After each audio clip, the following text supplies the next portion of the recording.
जय हिंद साथियों, अभी हम लोग उपस्थित हैं एग्जाम टूर चैनल पर। जैसा कि आप देख रहे हैं बीएसएससी सीजीएल यानी सचिवालय सहायक के लिए ये सेट संख्या 2 है। एक सेट सुबह में डाला गया है जिसमें 75 प्रश्न रहता है। GK GS, science, current affair, static GS संपूर्ण सिलेबस पर आता है, जो कि एक बेहतरीन सेट प्रैक्टिस है और ये रुक्मिणी प्रकाशन का है, आप देख सकते हैं। और आप सभी जगह जुड़ सकते हैं एग्जाम टूर चैनल को। यदि आप पहली बार हैं तो चैनल को ज़रूर सब्सक्राइब कर लें। और एक बात आपसे बता दें, चलिए पहला प्रश्न देखिए आप।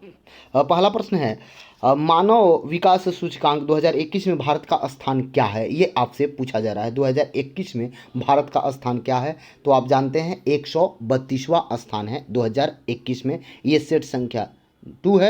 और प्रथम स्थान पर पूछा जाए तो स्विट्जरलैंड हो जाएगा आंसर। प्रथम स्थान पर स्विट्जरलैंड और भारत का स्थान 2021 में 132। चलिए अगला प्रश्न देखते हैं। वर्ष 2022 में ब्रिटेन में भारतीय मूल के किस व्यक्ति को गृह सचिव नियुक्त किया गया था? 2022 में पूछा गया है। तो 2022 में आप जानते हैं गृह सचिव के लिए वेवर मैन आप याद रखेंगे। Braverman, Suella Braverman आप याद रखेंगे। नेक्स्ट प्रश्न देखते हैं।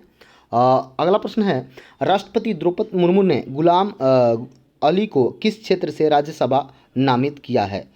चलिए आंसर कीजिए आप लोग। राष्ट्रपति जम्मू कश्मीर के क्षेत्र से राज्यसभा इनको नियुक्त किया गया है। आप जानते हैं कि राज्यसभा में राष्ट्रपति के द्वारा 12 व्यक्ति को मनोनीत किया जाता है। कला व सांस्कृतिक क्षेत्र में किया जाता है, साहित्य के क्षेत्र में, विज्ञान के क्षेत्र में, समाज सेवा के क्षेत्र में। ये बात आप जानते हैं। चलिए अगला प्रश्न देखते हैं। बर्मा ब्रिटेन भारत से कब अलग हुआ? चलिए आप क्वेश्चन कीजिए 4 नंबर प्रश्न का। तो ये आपका हो जाएगा 1935, यानी कि सी नंबर आपका आंसर हो जाएगा। बर्मा और अंग्रेज के बीच 3 युद्ध हुए, अंततः इसे चलिए अब इसका संपूर्ण डिस्कशन कराने में समय लगेगा, तो आप लोग लगातार बोल रहे थे कि लगातार सर क्वेश्चन बताते जाइए। तो चलिए नेक्स्ट प्रश्न देखिए। भारत के साथ सबसे कम स्थलीय सीमा बांटती है या बनाती है कौन? तो आप जानते हैं डी नंबर हो जाएगा म्यांमार। ये कितना किलोमीटर बनाती है? तो आप जानते हैं 1643 किलोमीटर। ये जो ऑप्शन के अनुसार है इसमें सबसे कम है। चलिए आगे याद करिए, यदि इस तरीका से पूछा जाएगा तो आपका भूटान हो जाएगा। भारत की सबसे कम स्थलीय सीमा अफगानिस्तान से जुड़ती है, जो वर्तमान में पीओके से जुड़ा हुआ है। चलिए आगे बढ़ते हैं। नेक्स्ट प्रश्न देखते हैं। अगला प्रश्न है 6 नंबर। उत्तर कोरिया तथा दक्षिण कोरिया के बीच सीमा रेखा को क्या कहते हैं? ये आपसे पूछा गया है। तो उत्तर कोरिया और दक्षिण कोरिया के बीच 38वीं समानांतर सीमा रेखा बोला जाता है। रेड क्लिफ भारत और पाकिस्तान के बीच है। डुरंड रेखा पाकिस्तान और अफगानिस्तान के बीच है। थोड़ा सा ध्यान देंगे, 1893 में भारत एवं अफगानिस्तान के बीच निर्धारित हुई थी। देख लेंगे 49वीं पूछा जाता है तो यूएसए और कनाडा हो जाएगा। 17वीं समानांतर रेखा पूछा जाएगा तो उत्तरी वियतनाम और दक्षिणी वियतनाम। मैकमोहन पूछा जाता है तो भारत और चीन 1914 से निर्धारित किया गया। मेनहिम पूछा जाएगा तो रूस और फिनलैंड। मैग्नी नॉट पूछा जाएगा तो जर्मनी और फ्रांस। हिडेनबर्ग पूछा जाएगा तो जर्मनी और पोलैंड। आप इसे याद रखेंगे। चलिए नेक्स्ट प्रश्न देखते हैं। प्रश्न संख्या 7 हम लोग देखेंगे। 7 है, न्यू डेवलपमेंट बैंक का मुख्यालय कहाँ है? ये आपसे पूछा जाता है तो ये शंघाई हो जाएगा न्यू डेवलपमेंट बैंक का। और यदि आपसे पूछा जाए न्यू डेवलपमेंट बैंक की स्थापना कब हुई, तो 15 जुलाई 2014 में हुआ था। आप इसे याद रखेंगे। नेक्स्ट प्रश्न आपसे पूछा जा रहा है 8 नंबर में।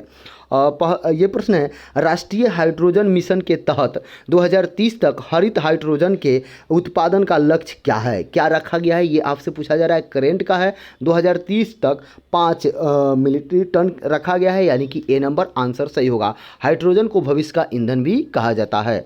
चलिए नेक्स्ट प्रश्न देखते हैं। कालिदास सम्मान पुरस्कार प्रारंभ किया है किसने किया, किस सरकार ने किया? तो आप जानते हैं कालिदास का मध्य प्रदेश सरकार के द्वारा ये शुरू किया गया। कालिदास को भारत में संस्कृत के सबसे बड़े कवि माना जाता है। कालिदास गुप्त वंश के महानतम शासक चंद्रगुप्त द्वितीय के दरबार में रहते थे। वे चंद्रगुप्त द्वितीय के नवरत्न में शामिल थे। कालिदास द्वारा कुछ पुस्तक लिखा गया है, जिसमें सबसे महत्वपूर्ण यदि पूछा जाए तो अभिज्ञान शकुंतलम एक नाटक है। चलिए आगे बताते हैं। अगला पूछा जाए 10 नंबर। 10 नंबर में है फहमीदा अजीम, जिन्हें 2022 के लिए पुलित्जर पुरस्कार के लिए चुना गया है, किस देश से हैं? फहमीदा अजीम, इनके बारे में बताइए आप लोग। 10 नंबर तो ये बांग्लादेश से संबंधित है। पुलित्जर पुरस्कार पत्रकारिता के क्षेत्र में उत्कृष्ट योगदान के लिए दिया जाता है। 1917 में से ये दिया जा रहा है, आप याद रखेंगे। चलिए आगे प्रश्न है। मालगुडी डेज, ये पुस्तक आपसे बहुत पूछा जाता है। तो मालगुडी डेज आपके आर के नारायणन जी के द्वारा लिखा गया है, आप याद रखेंगे। आर के नारायणन, याद रखिएगा। चलिए, और यदि आप बात करें तो मुल्कराज आनंद के बारे में बात करेंगे तो कुली इनका महत्वपूर्ण पुस्तक है। To live and a bird, ये अनटचेबल, ये सब इनका महत्वपूर्ण पुस्तक है मुल्कराज आनंद का, लेकिन ये आर के नारायण द्वारा लिखा गया है। देश राजधानी पूछा जाएगा आपसे, फिजी की राजधानी कौन सी है, ये आपसे पूछा जा रहा है, 12 नंबर प्रश्न है। तो फिजी का राजधानी सुआ हो जाएगा। ये हम लोग डील कर रहे हैं, इसमें 75 क्वेश्चन मिलेंगे। थोड़ा सा धैर्य बना के रखेंगे, सभी प्रश्न महत्वपूर्ण है, इस बात को आप समझें। प्रतिदिन 2 सेट प्रैक्टिस, एक सुबह और एक शाम में, एक सुबह 7 बजे और एक शाम में 10 बजे, जो आपके एग्जाम के पॉइंट ऑफ व्यू से बहुत महत्वपूर्ण होगा। इस बात को आप समझते हैं और जानते हैं। चलिए 13 नंबर प्रश्न हम देखते हैं। दिनार किस देश का मुद्रा है, तो आप बताइए। तो दिनार आपका हो जाएगा इराक का, ध्यान रखिएगा। साइना नेहवाल किस खेल से जुड़ी हुई है, इनके बारे में पूछा गया है। तो साइना नेहवाल आपका बैडमिंटन से जुड़ी हुई है, ये आप याद रखेंगे। चलिए 15 नंबर प्रश्न देखते हैं। दिल्ली के राजपथ का नया नाम क्या है, दिल्ली का राजपथ जो था उसका नया नाम क्या है, तो कर्तव्य पथ कर दिया गया है। चलिए आगे बढ़ते हैं। 16 नंबर प्रश्न है, किस देश को पीछे छोड़कर भारत दुनिया की 5वीं सबसे बड़ी अर्थव्यवस्था बन गया, इसके बारे में आपको बताना है। तो आपको ब्रिटेन को पीछे छोड़ दिया है भारत ने, इसे आप याद रखिएगा। चलिए प्रथम और द्वितीय विश्व युद्ध की सबसे बड़ी, चलिए छोड़िए। 16 नंबर में अंतर्राष्ट्रीय चैरिटी दिवस कब मनाया जाता है, ये बहुत महत्वपूर्ण प्रश्न है। अंतर्राष्ट्रीय चैरिटी दिवस कब मनाया जाता है, तो आप जानते हैं अंतर्राष्ट्रीय चैरिटी दिवस 5 सितंबर को मनाया जाता है। अंतर्राष्ट्रीय चैरिटी दिवस 5 सितंबर को मनाया जाता है। 5 सितंबर को भारत में शिक्षक दिवस भी मनाया जाता है, इस बात को देखेंगे। 4 अगस्त को फ्रीडम डे और यूएसए तटरक्षक दिवस के रूप में मनाया जाता है, याद रखिएगा। 10 अगस्त को विश्व जैव विविधता दिवस, विश्व जैव विविधता दिवस आप याद रखेंगे। चलिए आगे बढ़ते हैं। अगला प्रश्न है, कर्नाटक के श्रवणबेलगोला में अवस्थित गोमतेश्वर की मूर्ति एक प्रमुख जैन धर्म स्थल है, इस मूर्ति की ऊंचाई क्या है, ये आपसे पूछा गया है। 18 नंबर प्रश्न, तो इसकी 57 फीट। थोड़ा सा ध्यान देंगे, यदि आपको लगता होगा कि समय ज़्यादा लग रहा है तो इसको आप 2 के पावर में करके, यानी कि बढ़ाकर स्पीड आप जरूर देखेंगे, लेकिन प्रश्न जो है बहुत आपके ज़बरदस्त है। ये प्रश्न यदि आप रिवाइज कर लेते हैं तो 20 मिनट का जगह पर आप 10 मिनट में संपूर्ण जीएस को रिवाइज कर लेंगे। अगला आइए, भारतीय उपमहाद्वीप का 7वां सबसे पुराना विश्वविद्यालय पटना विश्वविद्यालय कब स्थापित हुआ, ये आपसे पूछा जा रहा है। चलिए 19 नंबर प्रश्न का आंसर कीजिए। तो पटना विश्वविद्यालय 1917 में स्थापित हुआ। अंतर्राष्ट्रीय योग दिवस कब मनाया जाता है, ये बहुत ही महत्वपूर्ण प्रश्न है। तो 21 जून को अंतर्राष्ट्रीय योग दिवस के रूप में मनाया जाता है। थोड़ा सा ध्यान देंगे, योग दर्शन के जनक पतंजलि को माना जाता है। अंतर्राष्ट्रीय योग दिवस 21 का थीम क्या था, तंदुरुस्त और कल्याण के लिए योग, ये था। 22 का थीम यदि पूछा जाए तो मानवता के लिए योग, आप याद रखेंगे। नेक्स्ट प्रश्न, जालियांवाला बाग कहाँ पर है, ये आपसे पूछा जा रहा है। 21 नंबर प्रश्न, तो जालियांवाला बाग अमृतसर है। कुचिपुड़ी कहाँ का लोक नृत्य है, बहुत ही महत्वपूर्ण प्रश्न है। कुचिपुड़ी आंध्र प्रदेश हो जाएगा। जल्लीकट्टू सांड की लड़ाई किस राज्य से संबंधित है, जल्लीकट्टू के बारे में पूछा गया है, तो ये आपका तमिलनाडु हो जाएगा। अगला प्रश्न देखिए, मानचित्र में, यानी कि मानचित्र में समुद्र की समान गहराइयों को जोड़ने वाले रेखा को क्या कहते हैं, ये आपसे पूछा जा रहा है। तो इसको आइसो बाथ बोला जाता है, याद रखेंगे। यह एक ठंड और शुष्क वायु है, ये कौन सा इसमें से ऑप्शन में आप बताएं, तो ये बोरा हो जाएगा। चलिए, यदि आपको सेशन अच्छा लगे तो एग्जाम टूर को ज़रूर सब्सक्राइब करें, लोगों में शेयर करें, आपका चैनल है, बहुत महत्वपूर्ण होगा। किस संस्था ने देश में मृत्यु दर, अरुणता और सामाजिक आर्थिक बोझ की रिपोर्ट जारी की है, आप बताइए कौन संस्था के द्वारा जारी किया गया है। तो आप जानते हैं ICMR के द्वारा जारी किया गया है। ICMR का फुल फॉर्म यदि आपसे पूछा जाए तो Indian council of medical research होता है, आप याद रखेंगे। नेक्स्ट प्रश्न है 27 नंबर, केंद्रीय मंत्रिमंडल ने सभी वित्तीय संस्थानों हेतु लघु अवधि के कृषि ऋण पर ब्याज अनुदान को कितने प्रतिशत वार्षिक करने की घोषणा की है। तो आप जानते हैं ये 1.5% करने की घोषणा की है। अंग्रेजों ने बहादुर शाह द्वितीय को देश से निकाल कर कहाँ भेज दिया, ये आपसे 28 नंबर प्रश्न पूछा जा रहा है। तो आप जानते हैं बहादुर शाह जफर को बर्मा की राजधानी रंगून भेजा गया था। काले पानी के सजा के द्वारा। चलिए अगला देखते हैं, भारतीय आधिकारिक गोपनीयता अधिनियम कब पारित किया गया जिसने प्रेस की स्वतंत्रता को प्रतिबंध कर दिया? ये आपसे पूछा जा रहा है 29 नंबर। तो ये 1904 में पारित हुआ था।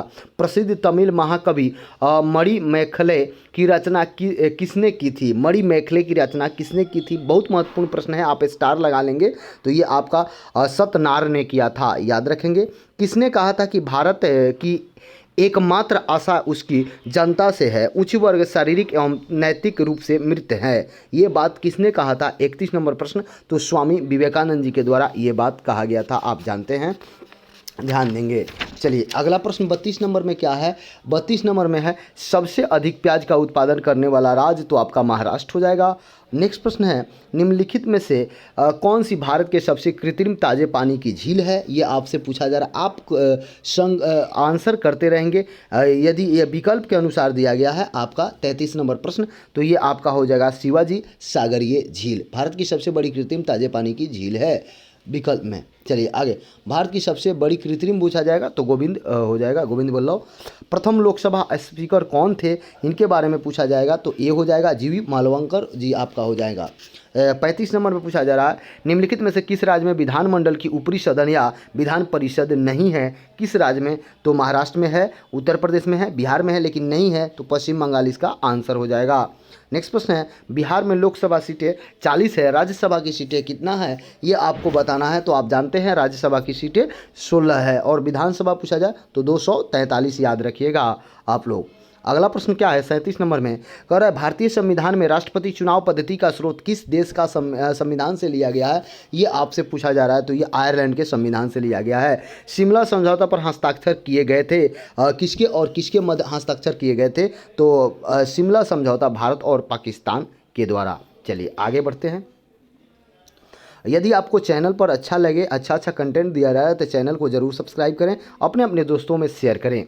चीनी समाजवादी गणतंत्र का प्रथम अध्यक्ष कौन था, इसके बारे में पूछा गया है। तो ये आपका हो जाएगा माओ त्सु तुंग जी, यानी कि बी नंबर। कंबोडिया की राजधानी का नाम क्या है? कंबोडिया की राजधानी के नाम आपसे पूछा गया है तो आप जानते हैं नोम पेन्हा, याद रखिएगा, यानी कि बे नंबर। अगला प्रश्न है, खासी भाषा किससे सम्मिलित है? खासी भाषा के बारे में पूछा जा रहा है 41 नंबर। तो आप जानते हैं ऑस्ट्रो एशियाई उपकूल की मोनखोय शाखा, यानी कि बी नंबर आंसर होगा। नेक्स्ट प्रश्न पूछा जा रहा है, देखिए पंचायती राज से आपको प्रश्न मिलेंगे, इस बात को आप समझें। त्रिस्तरीय पंचायती राज व्यवस्था 73वें संविधान संशोधन अधिनियम 1992 द्वारा उस राज्य के लिए प्रस्तावित किया गया जिसकी जनसंख्या निम्न में से कितनी नहीं थी, इसके लिए प्रस्तावित किया गया। तो ये 20 लाख से कम वाला के लिए प्रस्तावित किया गया। अगला प्रश्न क्या है? अगला प्रश्न देखेंगे 43 नंबर में क्या कह रहा है, पंचायती राज व्यवस्था में महिलाओं के लिए आरक्षित स्थानों यानी सीटों के संदर्भ में निम्नलिखित में से कौन सा कथन सही है? ये आपसे पूछा जा रहा है। तो इसका प्रावधान संविधान के अनुच्छेद 243D(3) में किया गया है। यह आरक्षण अनुच्छेद 334 में विनिहित अवधि की समाप्ति पर प्रभावी नहीं रहेगा, ये आपसे पूछा जा रहा है। तो इसमें केवल एक ऑप्शन सही है, यानी कि ए नंबर सही है, ये हो जाएगा, केवल एक ऑप्शन सही है, पहला दूसरा गलत है। आगे आते हैं, अगला है बिहार में चल रहे प्रमुख सामाजिक कल्याण योजनाओं में से राशि में सुमेलित करें। बिहार शताब्दी पृष्ठ दिया गया है, इसमें राशि क्या है तो आप देख सकते हैं 2500। कबीर अंत्योदय अनुदान यहाँ दिया गया है 3500। मुख्यमंत्री परिवार लाभ योजना 25,000। बिहार शताब्दी एड्स कल्याण ये दिया गया है योजना 1500। इसमें कौन पूछा जा रहा है आपसे, कौन सुमेलित है पूछा गया है। तो कौन सुमेलित है, तो ये आपका सही हो जाएगा डी नंबर, यानी कि ये सुमेलित है 1500 रुपया। आगे आइए, निम्नलिखित में से कौन सा भारत में सतत विकास लक्ष्यों का कार्यान्वयन के लिए एक नोडल संस्था है? ये आपसे पूछा गया 45 नंबर। तो नोडल संस्था के बारे में जाइएगा तो नीति आयोग हो जाएगा आपका, कौन हो जाएगा तो नीति आयोग आपका हो जाएगा, यानी कि ए नंबर। 46 में जब आप आइएगा तो 46 में की बात करेंगे तो किस पंचवर्षीय योजना में के अंतर्गत समाज में समाजवादी ढांचे को स्थापना का संकल्प किया गया, वो कौन सा पंचवर्षीय योजना है उसका नाम बताना है आपका 46 नंबर। तो वह द्वितीय पंचवर्षीय योजना। चलिए आगे बढ़ते हैं। यदि आपको सेशन अच्छा लगे तो एग्जाम टूर को सब्सक्राइब करें। अगला प्रश्न है, प्रधानमंत्री ग्रामोदय योजना का ध्येय क्या है, लक्ष्य क्या है, ये आपसे पूछा जा रहा है। तो इसका लक्ष्य है ग्रामीण आवश्यकताओं की पूर्ति, जैसे कि प्राथमिक शिक्षा, स्वास्थ्य, रक्षण, पेयजल, आवास और ग्रामीण सड़कें, ये आपका हो जाएगा ध्येय है, यानी ए नंबर सही होगा। नेक्स्ट है, ग्राम पंचायत कौन सा कर नहीं लगाता है, इस पर आपसे प्रश्न पूछा गया है। तो स्वच्छता कर लगाता है, प्रकाश शुल्क कर लगाता है, जल लगाता है, लेकिन कृषि पर नहीं लगाता है, ए नंबर आंसर होगा। नेक्स्ट है 49 नंबर में, घरेलू शेयर बाजारों में बीएसई के शेयर सूचकांक को सेंसेक्स कहा जाता है, तो नेशनल स्टॉक एक्सचेंज के सूचकांक को क्या कहा जाएगा, ये आपसे पूछा जा रहा है। तो आप जानते हैं इसको निफ्टी बोलते हैं, यानी कि बी नंबर आंसर सही है। सभी विद्यार्थी से अनुरोध है कि इस सेशन को थोड़ा शेयर करें, अपने अपने व्हाट्सएप ग्रुप पर, अपने अपने व्हाट्सएप में स्टेटस लगाएं, लोगों को शेयर करें, ताकि ज़्यादा से ज़्यादा लोग जुड़ें और हमको अच्छा लगे और प्रोत्साहन मिले, तो मैं इसको कंटिन्यू करूं। प्रतिदिन 2 सेट मैं कराने का प्रयास कर रहा हूं और सारा आपको दिया जाएगा। क्योंकि बच्चे अभी नए हैं, इसलिए लाइव मैं नहीं दिखा रहा हूँ, कल से प्रयास करूँगा दिखाऊँ।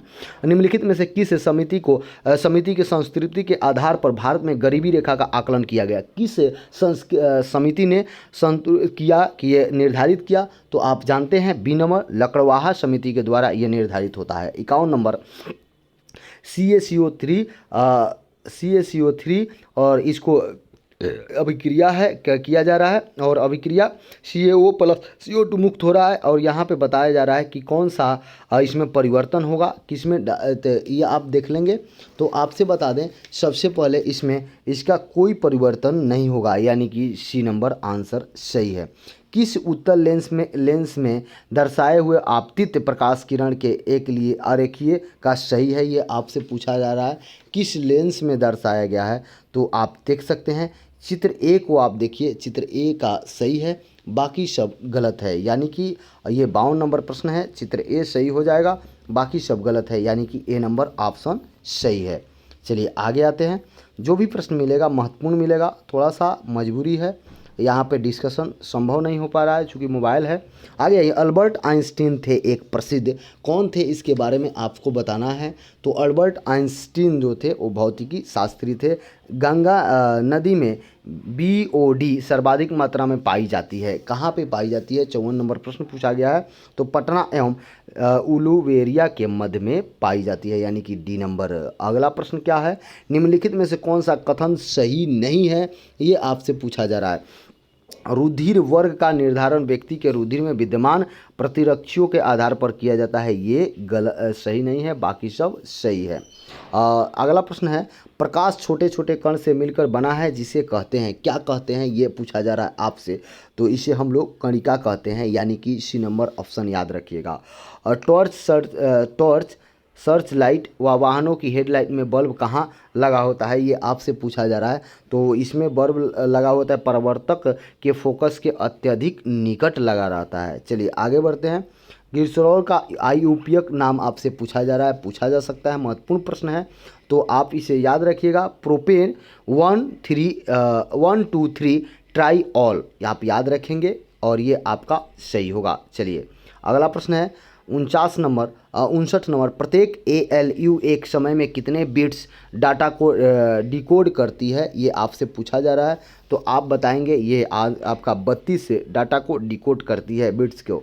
नेक्स्ट प्रश्न है 60 नंबर में, सलीपद अर्थात फील पाँव रोग निम्नलिखित में से किसके द्वारा होता है, आप याद रखें। तो आप भी कमेंट बॉक्स में कमेंट करेंगे, ये ए नंबर हो जाएगा, वुचेरिया द्वारा होता है। अगला प्रश्न है, DNA संश्लेषण तथा हिस्टोन कोशा चक्र की किस प्रावस्था में बनती हैं, या प्रावस्था में या अवस्था में, दोनों में से कोई हो सकता है। 61 नंबर प्रश्न, तो आपका हो जाएगा S स्टेज में बनता है ये। मृदुत और सले पोषक ऊतकों के प्रकार है, असले पोषक ऊतकों के प्रकार है, कैसा प्रकार है, ये आपसे पूछा जा रहा है। तो ये सरल अस्थाई प्रकार है। आपसे बता दें, यदि आप किसी भी कॉम्पिटिटिव एग्ज़ाम की तैयारी करते हैं तो आप एग्ज़ाम टूर पर जुड़कर लाभ उठा सकते हैं। यहाँ पे देखिए 63 नंबर में दिया गया है, मिलान करना है और बताना है कौन किससे सही है, ए और बी है, मीथेन, एथेन, प्रोपेन, ब्यूटेन, और इधर फार्मूला दिया गया है। तो आप लोगों को बता देना है कि कौन सा सही है। तो आपको बता दें, सबसे पहले ध्यानपूर्वक देखेंगे, आपका डी नंबर सही है होगा, यानी कि मीथेन का फार्मूला क्या होता है, CH4 होता है। इथेन का फॉर्मूला क्या होता है, C2H6 होता है, यानी कि यहाँ पे आप देख लेंगे ये हो जाएगा। और आगे देखिएगा प्रोपेन का क्या होता है, C3 और H आपका 8 हो जाएगा। और ब्यूटेन का क्या होगा, C4H10 हो जाएगा, यानी कि डी नंबर आंसर सही होगा। ए पहला का ए, दूसरा का 4 और सी का 2 और चौथा का 3 हो जाएगा, ये आप मिला लेंगे। अगला प्रश्न है 64 नंबर में, निम्नलिखित में से किस विटामिन की कमी से बच्चों में सूखा रोग होता है, ये आपसे पूछा जाता है। तो आप जानते हैं सूखा रोग विटामिन डी की कमी से होता है। निम्नलिखित में से कौन सा धातु हाइड्रोक्स सबसे कम क्षारीय है, ये आपसे पूछा जा रहा है 65 नंबर प्रश्न में। 10 प्रश्न और है तो MgOH यानी ए नंबर आंसर हो जाएगा। 75 प्रश्न इसमें मिलेंगे, 25 साइंस के, बाकी सब current affair, static GS, history, geography, polity, economics सभी के मिलेंगे। 66 में क्या कह रहा है निम्नलिखित में से कौन सा तत्व का समूह धात्विक गुण के बढ़ते क्रम में है, तो आपका बेरियम हो जाएगा, मैग्नीशियम, और ये यानी कि ए नंबर आंसर आपका सही है, यहाँ पे देख लेंगे। चलिए आगे बढ़ते हैं। अगला प्रश्न क्या कह रहा है, मानव सिर में 29 हड्डियाँ होती है, इनमें से कौन सा वर्गीकरण सही है, ये आपसे पूछा जा रहा है। 67 नंबर प्रश्न में पूछा जा रहा है। तो आप जानते हैं माथा में 8, चेहरा में 14, कान में 6 और कंठ उसी में 1, यानी कि बी नंबर सही है। नेक्स्ट प्रश्न क्या है, पहला मानव निर्मित संश्लेषित रेशा कौन है, ये आपसे पूछा जा रहा है। पहला मानव निर्मित संश्लेषित रेशा तो नायलॉन है, ये आप याद रखेंगे। चलिए नेक्स्ट प्रश्न देखते हैं। इसमें 75 प्रश्न मिलेंगे, आप ध्यानपूर्वक रखेंगे। मुक्त पतन उदाहरण है, किसका उदाहरण है ये आप बताएं। 69 नंबर प्रश्न आपसे पूछा जा रहा है। तो एक समान त्वरण वाली गति का ये उदाहरण है। प्रोटोजोआ किस रोग का रोग कारक होते हैं, ये आपसे पूछा जा रहा है 70 नंबर में। तो मलेरिया का होता है, बी नंबर आप याद रखेंगे। 71 में पूछा जा रहा है निम्नलिखित में से किस प्रशीतक का उपयोग आजकल नहीं होता है, तो कार्बन डाइऑक्साइड का प्रयोग अब आजकल नहीं होता है प्रशीतक के रूप में। चलिए 72 नंबर प्रश्न देखेंगे, किन भूकंपीय तरंगों में अनुप्रस्थ व्यवस्था शामिल होता है, ये आपसे पूछा जा रहा है। तो एस तरंग में ये शामिल होता है, यानी कि ए नंबर। अगला प्रश्न है 73 में, रक्त में डैश नामक एक तरल मैट्रिक्स होता है जिसमें लाल रक्त कणिकाएं, श्वेत रक्त कणिकाएं और प्लेटलेट्स तैरते हैं, क्या उन मैट्रिक्स होता है, उसका नाम क्या है। 73 नंबर प्रश्न को आपको बताना है, आपका तो प्लाज्मा उसको बोलते हैं। नेक्स्ट प्रश्न है 74 और 75।